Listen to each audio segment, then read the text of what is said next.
ٹھٹھا سے آزاد بیروہی کی رپورٹ کے مطابق جھرک شہر کے قریب گاؤں دائم مری میں دریائے سندھ میں نہاتے ہوئے 7 بچے ڈوب کر جاں بحق ہو گئے۔ گاؤں میں ایک شادی کی تقریب تھی جس میں مختلف علاقوں سے آئے ہوئے مری برادری کے لوگ شامل تھے۔ جھرک کے قریب گاؤں دائم مری میں شادی کی تقریب میں مختلف علاقوں کے بچے گرمی کی شدت کی وجہ سے دریائے سندھ میں نہاتے ہوئے ڈوب کر جاں بحق ہو گئے۔ شادی کی تقریب غم میں بدل گئی۔ اس افسوسناک سانحہ پر پورا گاؤں سوگوار ہو گیا۔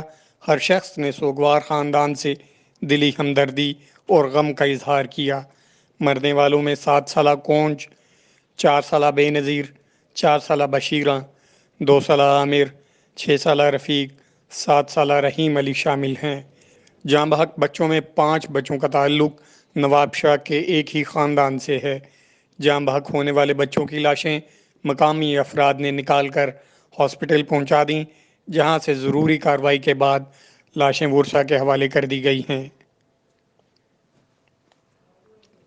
آپ کو ایک بار پھر بتاتے چلیں، آزاد بیروہی کی رپورٹ کے مطابق جھرک شہر کے قریب گاؤں دائم مری میں دریائے سندھ میں نہاتے ہوئے 7 بچے ڈوب کر جاں بحق ہو گئے۔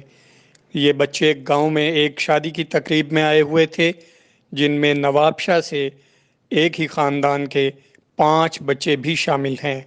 یہ 5 بچے ایک ہی گھر کے تھے جو دریائے سندھ میں نہاتے ہوئے جاں بحق ہو گئے۔